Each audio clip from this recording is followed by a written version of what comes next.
Well, we're just about to leave to go on a bit of a drive over Easter. We've come up with a plan last night. We're going to leave, here we are at Maitland. We'll go across through Dubbo, Ningan, over to Wilcannia. Then we'll go up to White Cliffs, which is just there. And we'll go across up to Milparinka. And we'll go across to Innamincka, have a look at the dig tree. And we'll go up here to Birdsville, up the Strzelecki to Birdsville. And we'll come down the Birdsville track, back down to Maree. We might rip across and have a look at Lake Eyre, it's just there. We'll come back, not real sure where we'll go after that. We'll probably head down south depending on how much time we've got left. Might come over here and have a look at Flinders Ranges. We were up there a couple of years ago, but there was a drought on. There wasn't much to see. We'll see what happens. This is Adelaide, just down here. Port Augusta's there. But I think we'll bypass them. We've been to them. We'll probably work our way back across. Maybe come back across through Bracken Hill. Anyway, we'll see how we go. We've got 4 days. Should be enough time. We'll see what happens.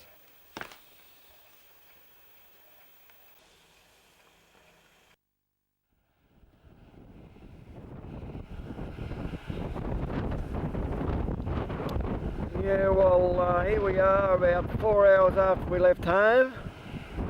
We're just out near Warren, out in the cotton field. Cotton as far as you can see. A little bit windy out here. Bit of a southerly blowing. It's about 17 degrees.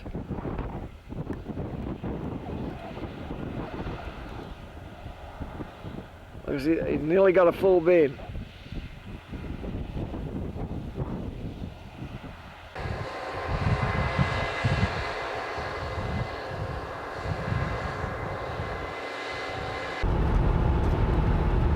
What I like about coming out here over Easter, you get away from the traffic. Probably only seen about a dozen cars since we left home.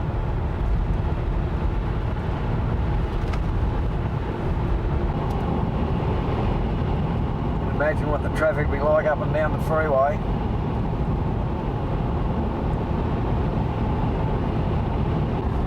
You can tell we're in cotton territory, all the cotton along the edge of the road.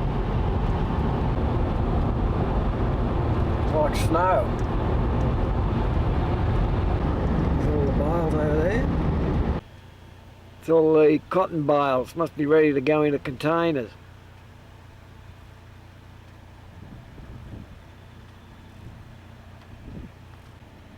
There's the containers there, ready to be loaded up. All the cotton gear, all the ploughs and everything.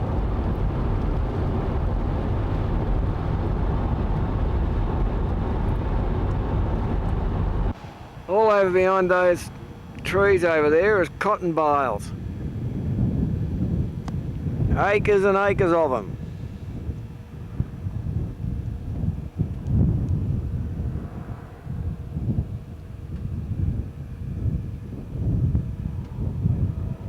All cotton bales there.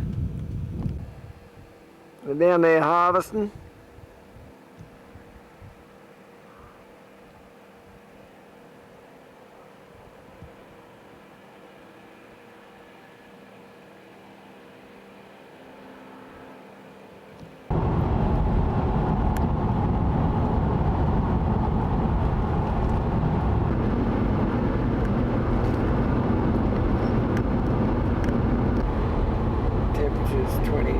Temperature's 19, 10:28.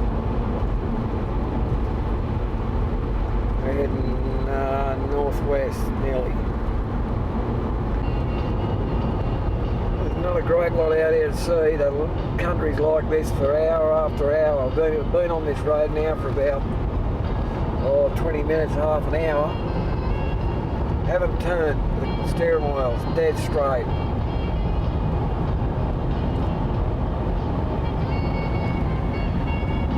All the country's the same. We're about 15 minutes from Ningan. And then after Ningan there's Cobar.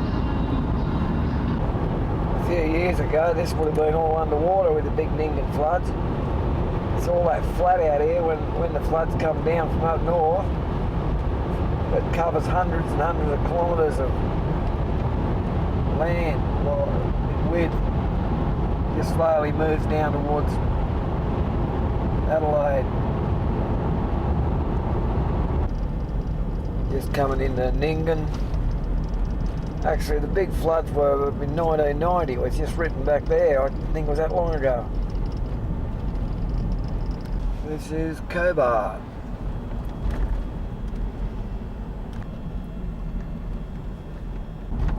That was Cobar. Next stop, Wilcannia. About two and a half hours drive. 300 odd kilometres to Wilcannia and about 500 to Broken Hill. We're going to turn off at Wilcannia and go up Lightning Ridge. This is why you need cruise control out here. The last 2 hours driving, except for Cobar, we wouldn't have come under 110 kilometres an hour. We don't even touch the throttle. Set it on cruise control, let it go.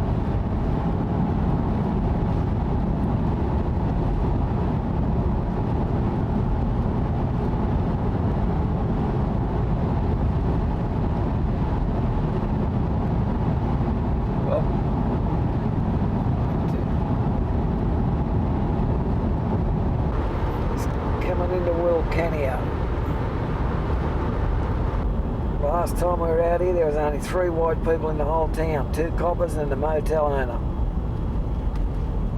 The whole town was black people. This is Liberty, is it? Is that any... Yeah, this is the road to Whitecliff. It's about 90 kilometres of gravel. It's not too bad. Last time we were along here about 10 years ago in a Land Cruiser, there was patches of bull dust when you hit them. It was like hitting water, about a foot deep. But it looks like they've maintained it a bit. It should be alright. A bit dusty, but it's alright.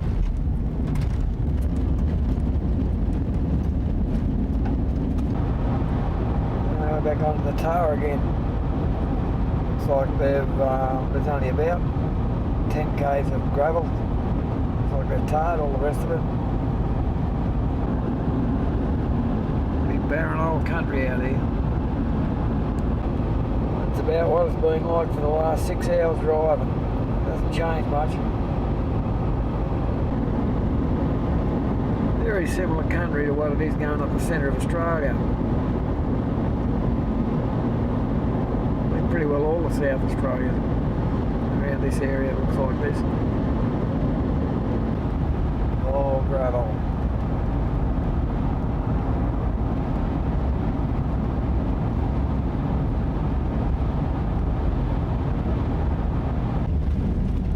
Oh, a bit rougher here.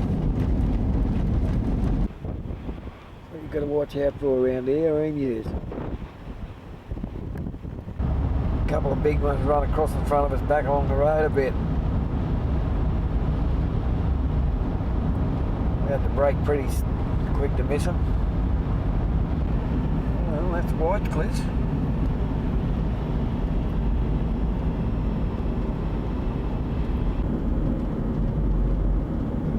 This is the information centre. Heap of signposts.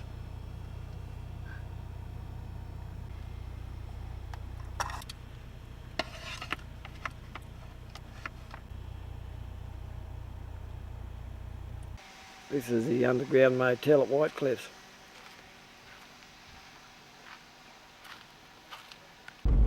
We had a quick look around Whitecliff. Had a look in the underground motel. It was pretty good. But we're going to see if we can get a bit further along the road now. We'll probably sleep along the road somewhere. We're heading towards Tippaborough. See where we end up. Not much out here. This is just out west of Whitecliff. Just looking for somewhere to camp. Looks like a good little spot here. Old dry creek bed. We're about 200 kilometres from the nearest human being. We're absolutely out in the middle of nowhere. I hope we don't break down. We've got enough food to last 2 weeks, enough water to last for 2 weeks, so we should be right. There's bones there from the lake. You wouldn't believe water could run down these creeks out here. It's so dry. We're going to go along a bit further. We might find another spot. It's a bit early to set up camp yet. Now watch these roads. There's lots of dips on them and bull dust.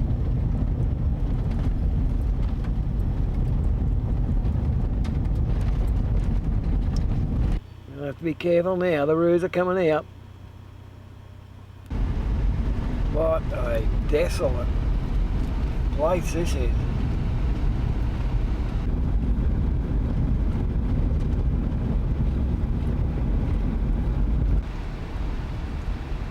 Well, you're lucky there's no bushes along the sides of the road. You can see these emus and roos before you run over them.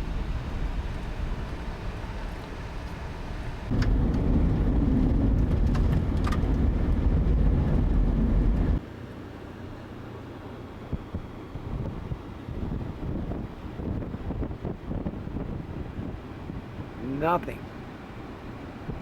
Well, that's where we are. We're 138 from Whitecliff, 233 from Broken Hill and 113 from Tippaborough. We're right in the middle of nowhere. That's the time. Yeah, right near those signs, only about 100 metres away, I found this in the middle of the paddock, or whatever. God knows what it is. Holy but tools and everything. Someone's built it out here. Huh. Yeah, well, it's 6 o'clock. The sun's just about to go down, so we're going to have to find somewhere to camp. We're certainly not going to make it to Tippaborough. The roos are getting thicker. Well, beat this. I've just seen some of the most driest, desolate country I've ever seen. We drove down along the road and look what we found. We've got our own little lake.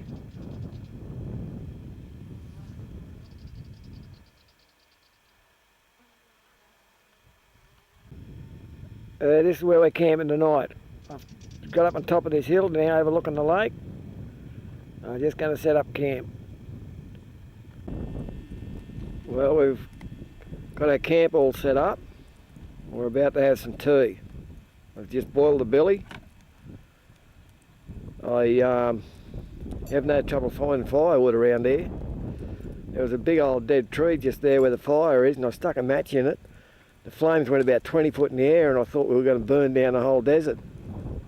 It was starting to catch fire to all the bushes around the place and everything, but it's all right now. It's all burnt itself down into a nice little fire. Anyway, it might have something to eat. Well, it's about 6:30 in the morning. We've just got up and had some breakfast. Had some bacon and eggs. And we're just going to go down and get some water. No, it's not even cold. I thought it would have been freezing cold here this morning, but it's really nice. No wind, nothing. It's really good. Yeah, campsite up on the hill. I'm standing down the edge of the water.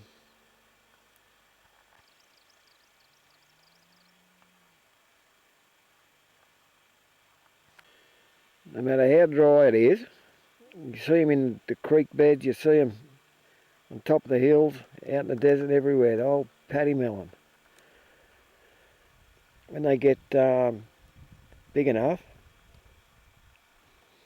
I think it's the birds eating them, the white cockatoos and that. Yeah, I think that's what they were doing. This is what the ground is out here, just red dust. Fine, powdery dust. That's all it is, that's what everything is around here.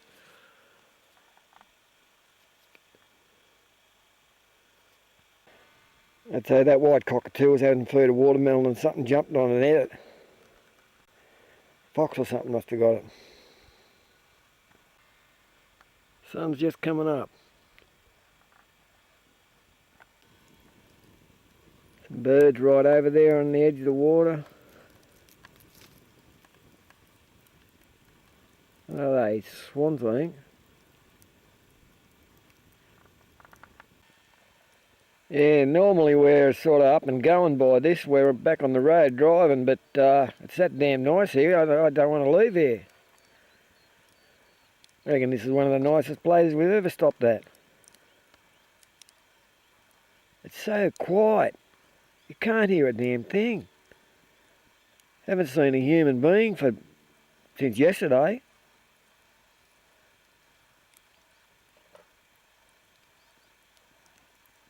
Not a sound. Last night, I woke up about midnight and I thought, oh, the sun's up. And there was about a 3/4 moon and it was that bright, I could see for miles.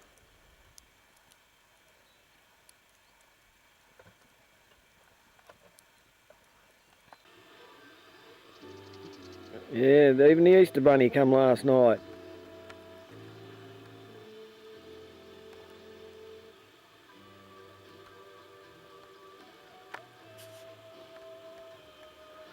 Christine's gone for a walk.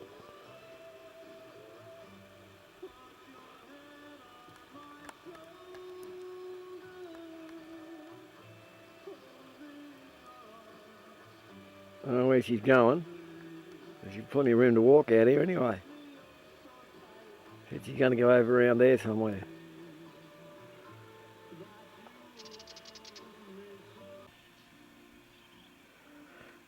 Christine way down there to blazes. Somewhere, there she is. You're desperate for a walk. But then again, what better place?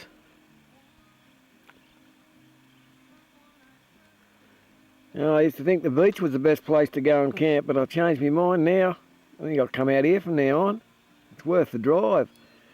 It only takes, what, 12 hours to get here, non-stop. Bloody amazing.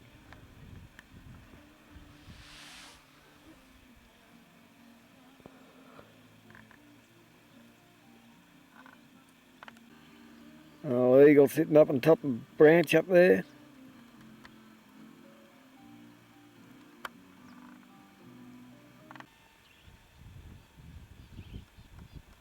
You know, I'm sitting there thinking, why is it so nice out here? And I realised it's the silence. You don't really know what total silence is until you hear it. Every now and then you'll hear a bird, but other than that there's not a sound.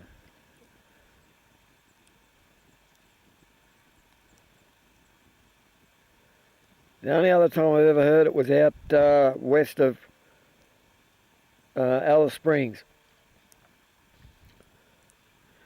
We're out in the desert out there and it's just total silence.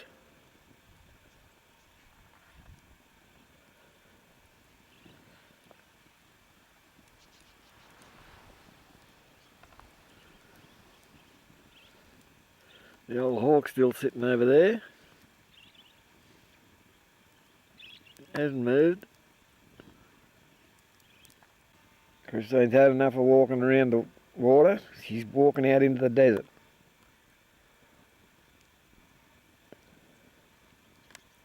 We're out into the bush. A bloody great kangaroo will jump down towards her in a minute. She'll come out of there 100 mile an hour.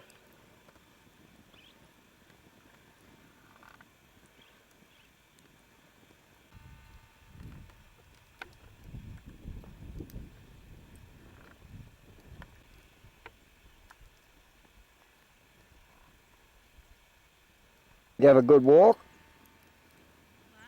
Did you have a good walk? Wasn't long enough. Well, you can keep going. There's plenty of room. It's only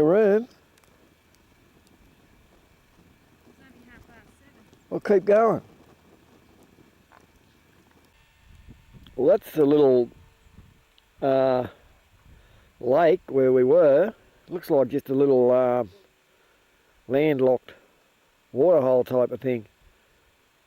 Can't see anywhere where the water comes in or goes out.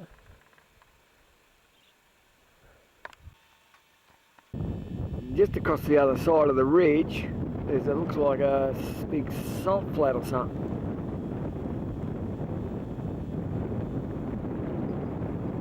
I'd say it's just all salt pans and lakes around there.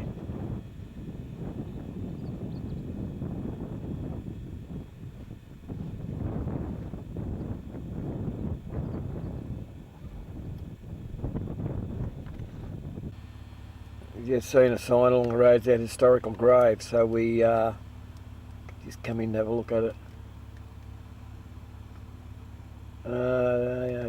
Died 1886, age 32.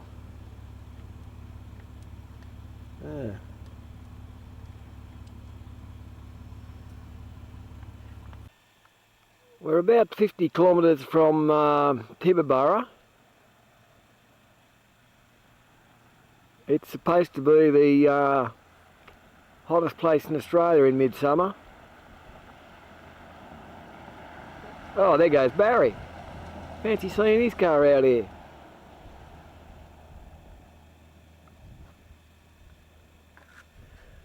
And I'll tell you what, I believe it'd be the hottest place in Australia because there ain't much around.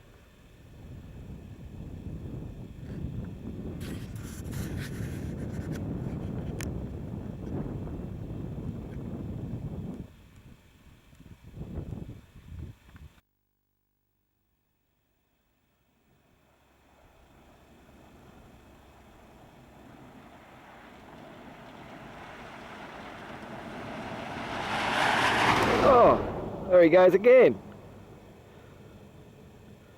Roads out here aren't too bad. There's signs up that say impassable when wet. I'd believe that because they're only dirt.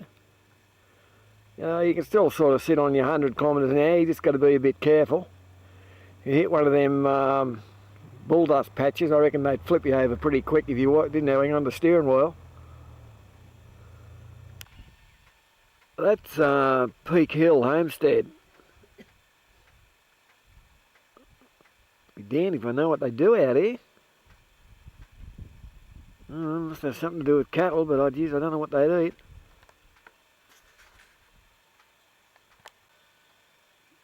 The only thing around here is bloody rocks.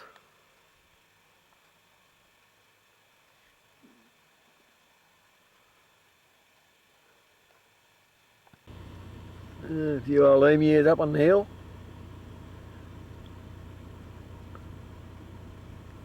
Gosh, there's these emus.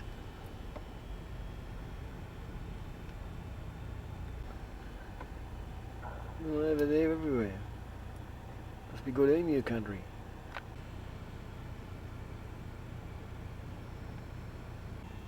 Oh, water tank is sitting over there in the paddock. There's a tank beside it. Must be those users to fill the tank up.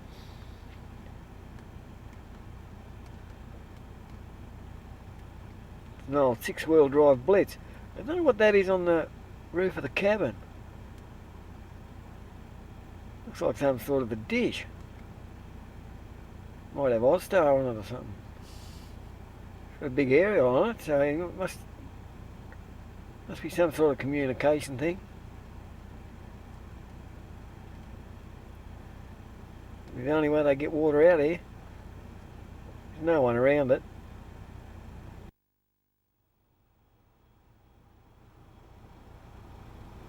This is pretty well what the country's like all around here. You get up on the hills and the ridges, it's just dry, barren and nothing. Then down in the lower parts is along the dry creek beds you get the trees.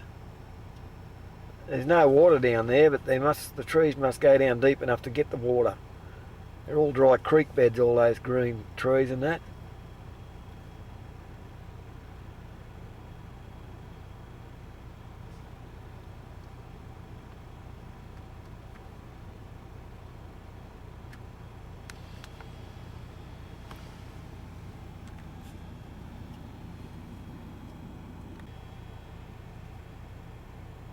Yeah, we're going to go in there and have a look.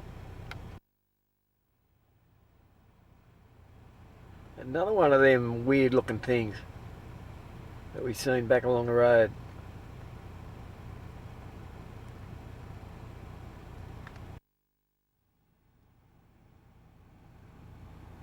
Yeah, that's Milparinka in there. We'll go in and have a look.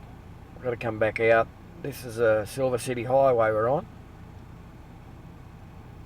It's different to the highways that we're used to looking at, but still, it's not bad. We're 294 kilometres north of Broken Hill. That's where we just come from over there. There's another car coming all through, with the look of it. A couple of cars. And we're not the only ones out here after all. I was beginning to think we're the only human beings out here. Geez, there's a couple of cars. Ah, well, that's good to know. Some really magic spots out around here. That's one of those dry creek beds. Doesn't look like there's been any water in it for quite a while with the amount of leaves and that on the floor of it.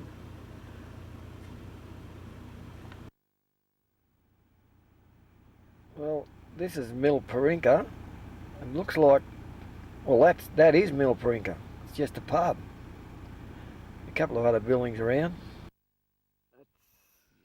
That's the old Milparinka courthouse. And police station next door.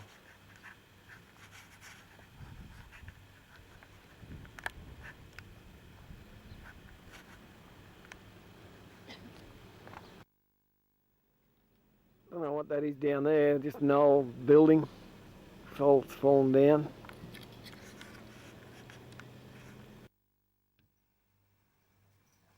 It's still got all the old chairs and everything in there, table and that. It was restored in 1988. That's the old lock up at the back of the police station, back of the courthouse.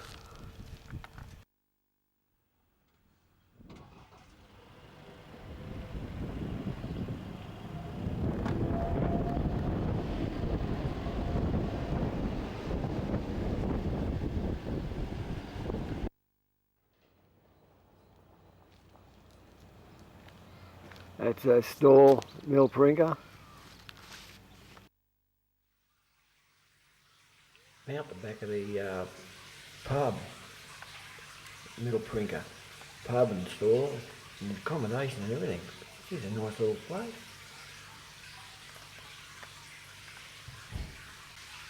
Going through. Little accommodation little rooms over there. Nice little spot out in the middle of nowhere.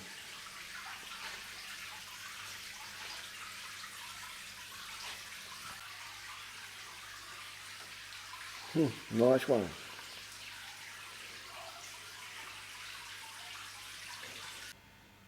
I suppose that's all the vehicle you need to drive around out here. Wouldn't need to be registered. That's the other building. There's only the pub and that building over there.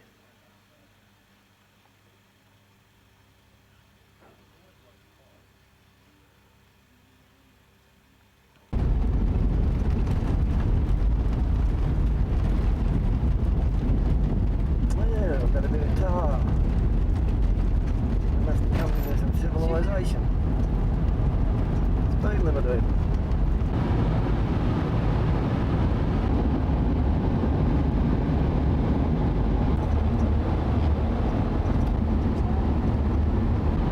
Knew it was too good to be true, back on the gravel. Oh.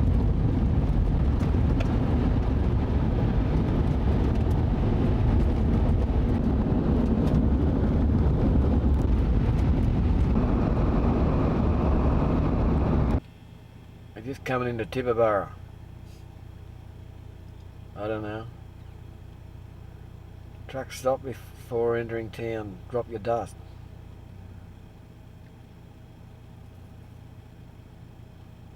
I don't know. I must have to stop and shake himself or something. I don't know. Tibooburra. Another weird thing out here. All these little towns have got 50-kilometre speed limits in them. You wonder why.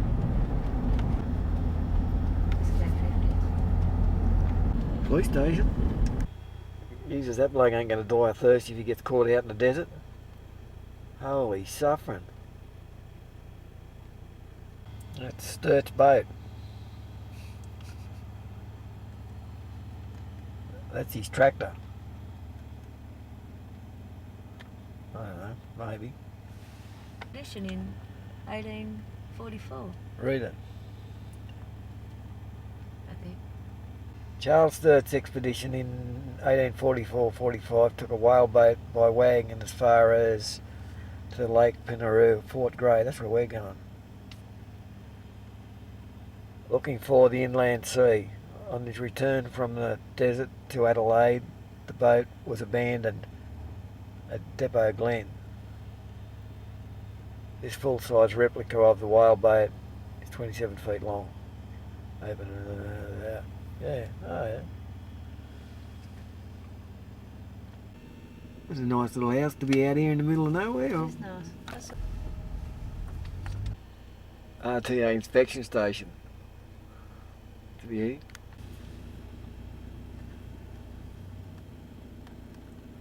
Oh fella, drinking built beer already.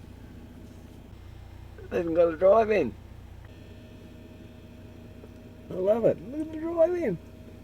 Couple of chairs sitting around there. That's it. That's a good idea, road condition signs. We're going to Cameron Corner Road. I think we might be a bit underprepared. When you come out here, you're supposed to carry 3 spare tyres, a big radio that'd get around the world, shovels, and probably toolkits enough to rebuild the car, spare parts. What have we got? Nothing. That's how much water's out here. Old Crow, he turned that can around till he got the, look at that, till he gets that hole down the bottom, and he gets the can in the right angle. So look at that. So the water runs down. Now we'll get that hole down the bottom and drink out of it. That's about, what is it? Beer can. Ah, a drunken crow, alcoholic crow. Well, I'll be damned.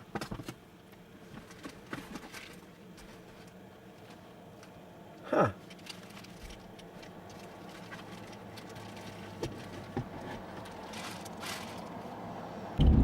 Yeah, we got behind the convoy of 4-wheel drives. I think I might just pull up down the road a bit and give them half an hour or so to get ahead of us. They wouldn't like it if I pass them and shower them with rocks. You don't try and follow anyone out here. Somewhere out amongst that there's a car, 4-wheel drive.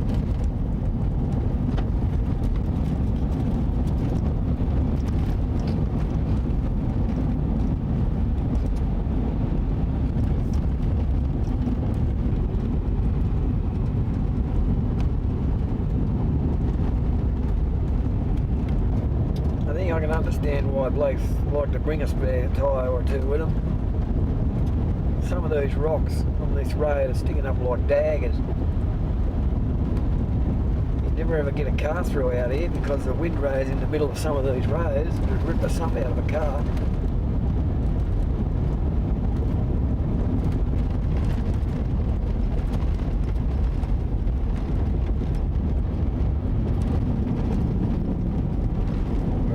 we're dust roads now.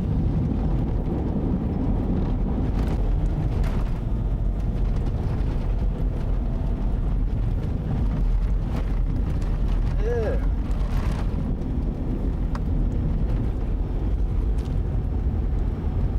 Geez, couldn't you have a ball went down here with a old bomb car? Holy mackerel. It's as hard as anything. You go mad. Good place for a motorbike. What a place to live. You wouldn't have to worry about your neighbours. We're a couple hundred kilometres away. Ouch. That's the second time I bottomed out hitting the culvert. Oh. Oh, fuck.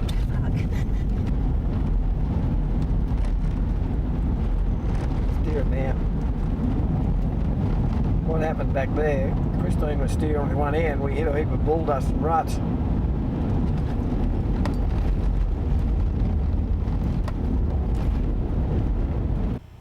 Well, that's hard to believe.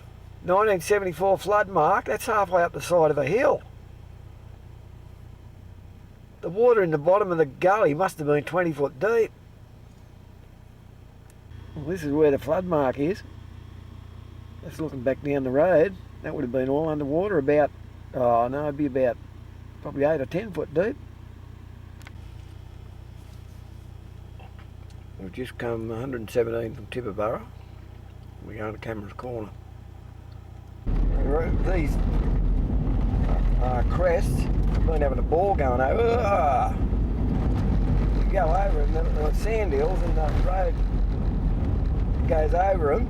If you go over them fast enough, the car just about leaves the ground. Have you got it? And again, because I'm videoing while I'm driving.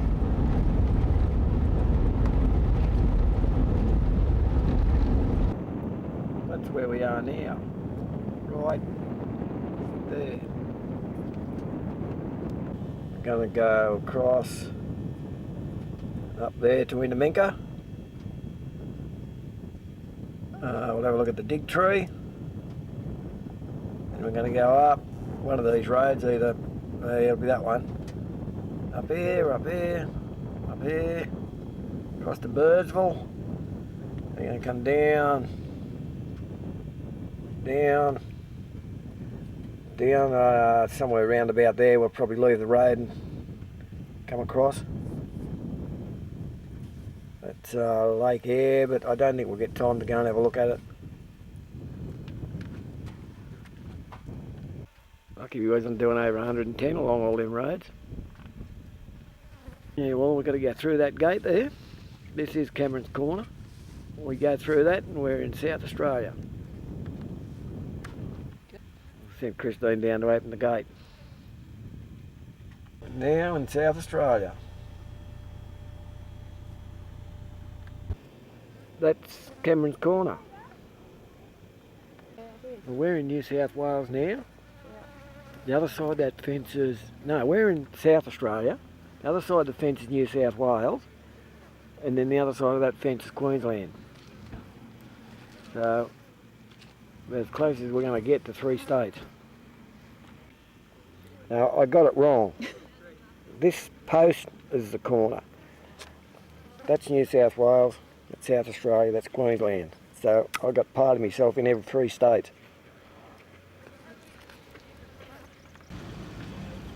Yeah, we're at the corner store. Every other 4-wheel drive around is too. Look at it. Geez, it's hot. I reckon it's about 28 degrees here. I can't believe the gear these people bring out here. It's where they were going away for 6 months.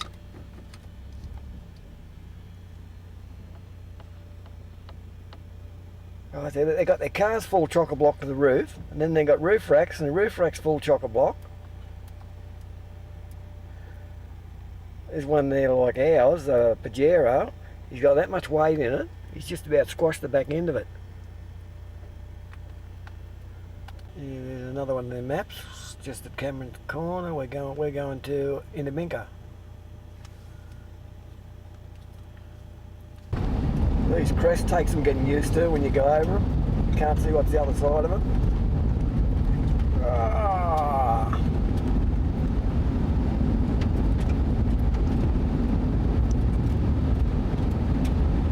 I've slowed down a little bit now because I'm videoing, but I've been hitting them at about 110. Ah. You feel like you're going to hit the roof of the car. Like a roller coaster. Got it? Still going over these sand dunes, sand hills. They're ridges that sort of, the road just goes across them. We've been going over for about 15 minutes.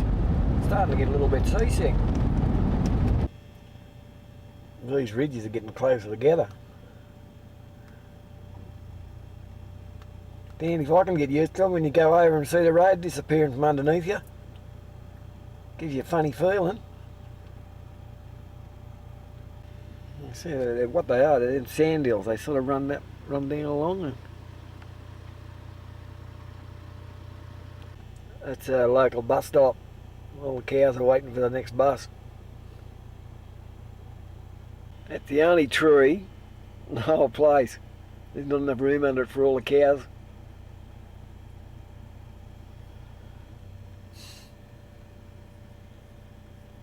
We've done about 100 kilometres since we left Cameron's Corner, but now we're heading north. We're not going across the sand ridges like we were. We're sort of going with them, going in along between them. They run north-south. Hang on. Okay.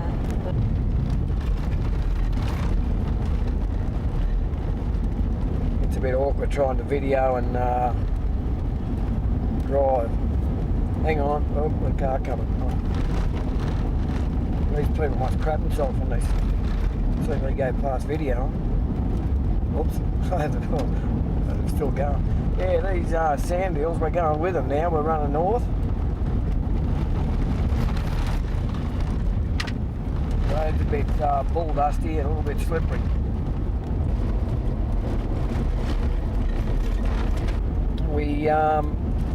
We crossed the sand hills for about 70 kilometres, just going straight across them up and down, or we were both seasick. And yeah, now we're running up the centre of them. I think our next stop's Innamincka. We're just starting to strike a bit of traffic.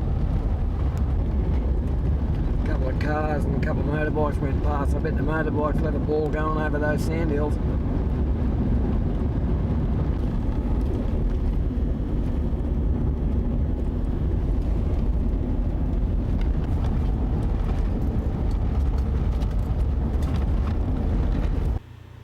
One of them oil wells over there. It's not working now. I want to run out of oil.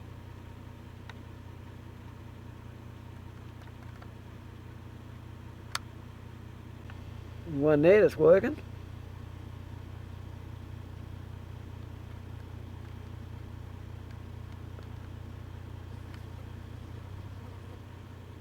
Yeah, this is an oil foil, your land or oil foil or something they call it.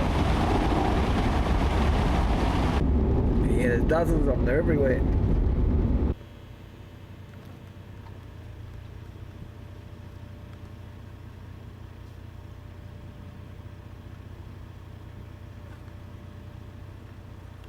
The roads are a lot better here. Must be because they keep it maintained a bit better because of the oil foil. A little bit of bull dust around, but mainly they're alright. Some of these corners, they're dead smooth. Big sweeping corners, come around them in the Pajero at about 110 kilometres an hour with a tail out about a 2 foot. Oh man, dead smooth, it must have just been graded.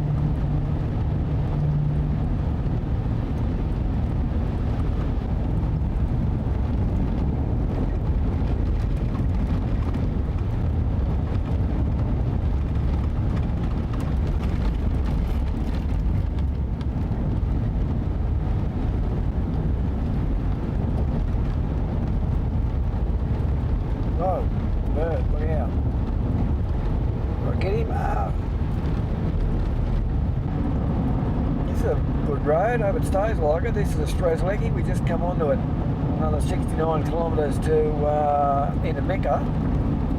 We just passed an ambulance back down the road. A four-wheel drive ambulance. A lot of oil fields. I don't know, big oil things around. One just back there. There's another one over there. I thought that compass was a bit useless, but I've found out what it's good for. When you get onto these roads, you compare the map, which way the road's going on the map, and see if you're going in that direction, you know if you're on the right road or not. It wasn't useless after all, it come in handy. The road work on up ahead here.